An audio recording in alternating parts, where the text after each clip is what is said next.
Hello friends, இன்னைக்கு நம்ம இசை கிச்சனில் மட்டன் பிரியாணி ஸ்பெஷல். வாங்க எப்படி செய்யலான்னு பார்க்கலாம். இப்போ வாங்க நம்ம மட்டன் பிரியாணி எப்படி செய்யலான்னு வாங்க பார்க்கலாம். நான் வந்து மட்டன் பிரியாணி செய்யறதுக்காக 1/2 கிலோ அரிசி, 1/2 கிலோ மட்டன் 3 விசில் எடுத்து வேக வச்சு வச்சுருக்கேன். அப்புறம் ஒரு கைப்பிடி அளவு கொத்தமல்லி புதினா வேக வச்சு வச்சுருக்கேன். பட்டை வகை வந்து தாளிக்கிறதுக்கு எடுத்து வச்சுருக்கிறேன். அப்புறம் 3 பெரிய வெங்காயம் கட் பண்ணி வச்சுருக்கிறேன். ஒரு 4 பச்சை மிளகாய் வச்சு எடுத்து வச்சுருக்கிறேன். 2 மீடியம் சைஸ் தக்காளி எடுத்து வச்சுருக்கிறேன். 2 ஸ்பூன் பிரியாணி மசாலா எடுத்து வச்சுருக்கேன். 1 ஸ்பூன் மிளகாய் பொடி, கொஞ்சமாக மஞ்சள் தூள், இஞ்சி பூண்டு பேஸ்ட்டு தட்டி வச்சுருக்கிறேன் 2 ஸ்பூன், 3 ஸ்பூன் தயிர் எடுத்து வச்சுருக்கிறேன். இப்போ வாங்க எப்படி செய்யலான்னு பார்க்கலாம். தேவையான அளவு எண்ணெய் ஊற்றிக்கலாம். குக்கரை அடுப்பில் வச்சாச்சு. இப்போ எண்ணெய் ஊற்றிக்கலாம்.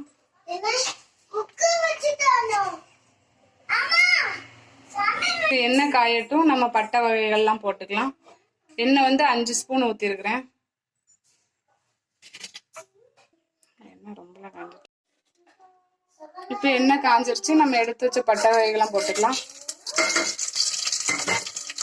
அடுத்து நான் 3 பச்சை மிளகாய் போடுறேன். பச்சை மிளகாய் வெடிக்கும். பச்சை மிளகாய் போட்டேன். அதுக்கப்புறமா வெங்காயம் போடுறேன். 3 பெரிய வெங்காயம் கட் பண்ணி வச்சுருக்கேன். வெங்காயம் போட்டுக்கிறேன். வெங்காயம் போட்டு நல்லா பொன்னிறமாக வதக்கிக்கோங்க. தேவையான அளவு எண்ணெய் விட்டுக்கோங்க. நெய் எதுவும் ஊற்ற போகிறதில்ல, அதனால எண்ணெய் தாராளமாகவே விட்டுக்கோங்க. நல்லா பொன்னிறமாக வெங்காயம் வதங்கட்டும்.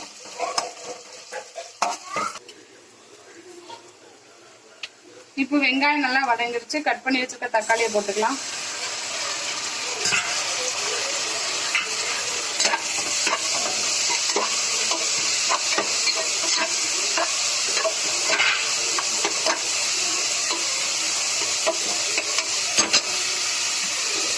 எடுத்து வச்சுருக்க இஞ்சி பூண்டு பேஸ்ட் போட்டுக்கலாம்.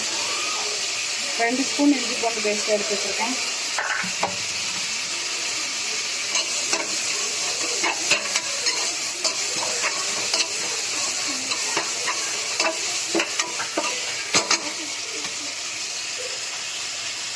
அதுக்காக கொஞ்சம் உப்பு போட்டுக்கிறேன். கல் உப்பு தான் போடுறேன். தேவையான அளவு உப்பு போட்டுக்கோங்க.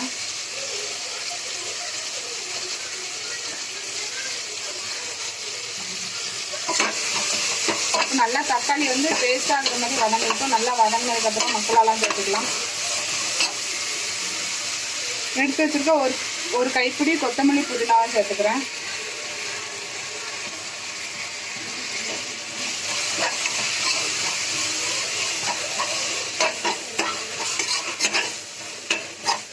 தக்காளி வதங்கட்டும். கொஞ்சம் நேரம் மூடி போட்டு வதங்க வச்சுக்கலாம்.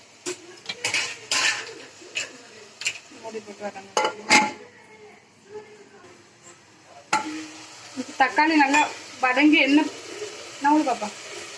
தக்காளி நல்லா வதங்கி எண்ணெய் பிரிஞ்சு வந்துருச்சு. இதில் வந்து இப்போ எடுத்து வச்சுருக்க 2 ஸ்பூன் பிரியாணி மசாலா, ஒரு ஸ்பூன் மிளகாய் பொடி, கொஞ்சமாக மஞ்சள் தூள், இந்த 3ஐயும் போட்டுக்கலாம்.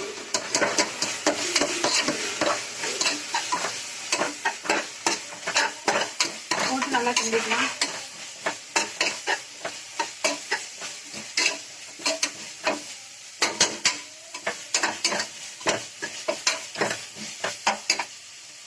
மசாலாவோட போகிற வரைக்கும் கிண்டிக்கோங்க. நல்லா கிண்டியாச்சு. மட்டன் 3 ஸ்பூன் தயிர் எடுத்து வச்சுருக்கேன். அதையும் போட்டுக்கலாம். புளிக்காத தயிராக எடுத்துக்கோங்க. நல்லா கிண்டிக்கோங்க.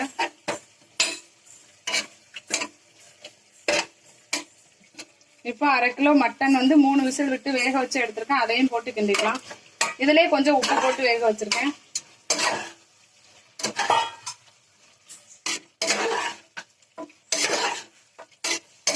கொஞ்சம் பெரிய பெரிய பீஸாவே கட் பண்ணி வாங்கிக்கோங்க.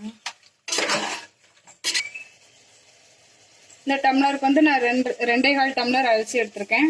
அதுக்கு வந்து 1 டம்ளருக்கு 1.5 டம்ளர் தண்ணி ஊற்றணும். 3.5 டம்ளர் தண்ணி ஊற்றிக்கிறேன். நான் இது வந்து மட்டன் வேக வச்ச தண்ணி, அதையும் ஊற்றிக்கிறேன். மீதி தண்ணி நம்ம நார்மல் தண்ணி ஊற்றிக்கலாம்.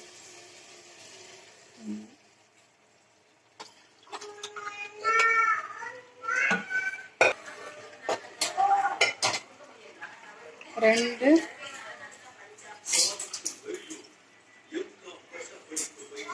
3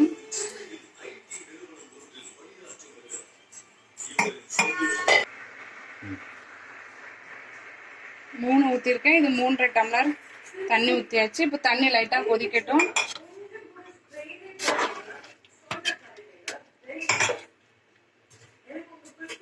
உப்பு எவ்வளோ இருக்குன்னு பார்த்துக்கோங்க.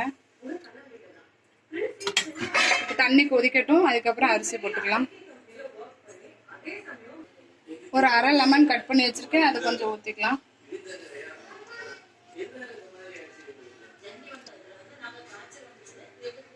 இப்போ தண்ணி கொதிச்சிச்சு. 2.25 டம்ளர் அரிசி எடுத்து வச்சிருக்கேன், அதையும் போட்டுக்கேன்.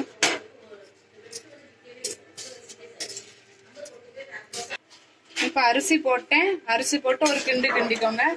லைட்டாக ஒரு கொதி வரட்டும். கொதி வந்தோடனே விசில் போட்டுடலாம். விசில் போட்டு 3 விசில் விடுங்க. இப்போ ஒரு கொதி வந்துருச்சு, நம்ம விசில் போட்டுக்கலாம்.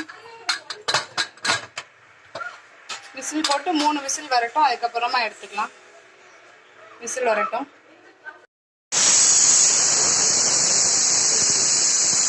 இப்போ 3 விசில் வந்துருச்சு. அப்புறம் ஏர் ரிலீஸ் ஆகட்டும், பார்த்துக்கலாம். ஏர் ரிலீஸ் ஆயிடுச்சு. வாங்க எப்படி இருக்குன்னு பார்க்கலாம்.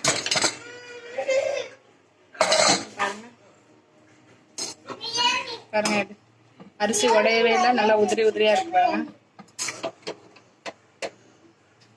சிக்கன் பீஸ் கொஞ்சம் குட்டி குட்டியா கிடக்கு, இந்த இருக்குது. சாரி, மட்டன் பீஸ் குட்டி குட்டியா இருக்கு பாருங்க. குட்டி குட்டியா தான் வாங்கிட்டு வந்தாங்க, குட்டி குட்டியா இருக்கு. இப்போ பிரியாணி ரெடி. வாங்க சாப்பிட்டு பார்த்துட்டு எப்படி இருக்குன்னு சொல்றேன். எங்க பாப்பா சாப்பிட்டு பார்த்துட்டு சொல்லலாம்.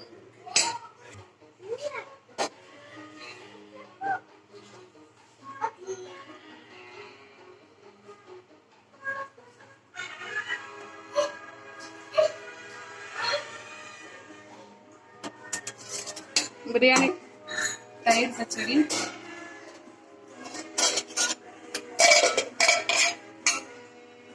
தயிர் பச்சடி வைக்கிறேன். எங்க பாப்பா சாப்பிட்டு பார்த்துட்டு சொல்லுவா. சோபனா சாப்பிட்டு பார்த்துட்டு எப்படி இருக்குன்னு சொல்லுதாங்க.